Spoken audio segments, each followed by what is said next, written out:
拉開鐵閘，時光倒流，行入50年代嘅雜貨店，貨品包裝充滿住懷舊嘅感覺。蛋黃蓮蓉酥賣6毫8仙，雙黃蓮蓉月餅只係賣2蚊。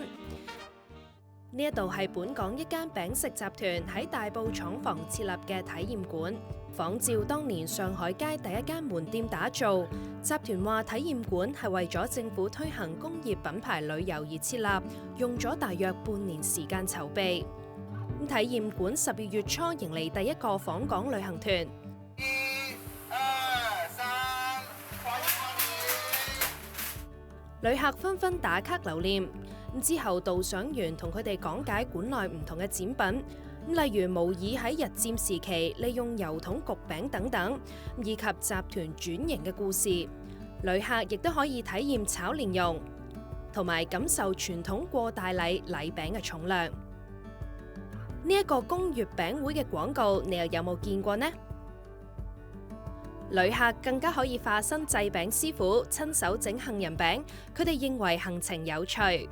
來香港之前，我在抖音上刷到過一些關於香港的一些風景啊，遊玩的項目呀。但是我感覺今天自己體驗了一下做這個杏仁餅，我覺得體驗還是非常好的，比較有意義的。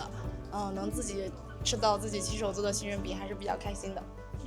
如果以後來香港就是有類似活動的話，我覺得我還是會參加的。介紹了工廠的這個起源，然後這個生產流程，然後要帶我們去體驗這個製作過程啊。我們也去其他地方旅遊過嘛，就是也是看一下風景啊什麼的，比較少去參觀工廠啊。這次是第一次體驗，也是非常有趣啊，非常新鮮。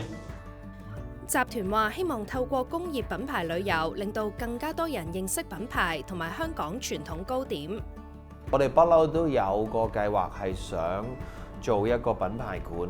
我哋知道咗有工業旅遊呢件事之後，我諗我哋就去加把勁去討論詳情裏邊嘅 detail。我哋想點樣去設計個地方，然之後裏邊有啲咩體驗性嘅嘢。我哋最希望做到呢，我哋公司嘅願景呢，就係讓全世界嘅人都認識以及愛上我哋香港嘅傳統糕點，因為我哋覺得有好多其他國家、其他文化嘅食品都變得全球好普及。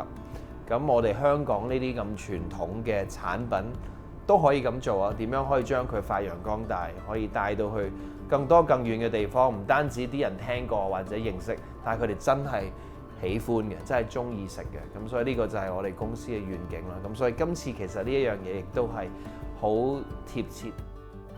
工業品牌旅遊項目由旅遊業議會執行，總幹事楊淑芬認為能夠體現無處不旅遊嘅目標，有助説好香港故事。咁將會試行去到出年3月。咁佢透露到時可能會引入更多品牌。工業旅遊裏邊咧，我哋係集合咗3樣嘢嘅：參觀、體驗同埋消費。咁通常咧，你聽完晒佢哋講嘅故事之後咧，當然會對佢哋嘅產品都好有興趣。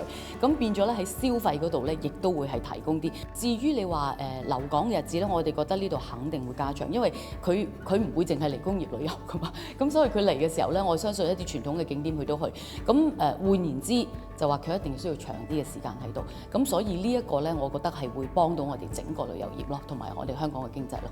我哋而家首階段咧就係3個品牌啦，分別就係益力多啦、李錦記同埋奇華咁樣。我哋一路落咧都有同其他都一路傾緊嘅，出年嘅3月啦。咁我哋咧都會再去檢視整個流程係點。咁亦都係喺嗰個時候咧，亦都可以睇下會有一啲新嘅品牌加入。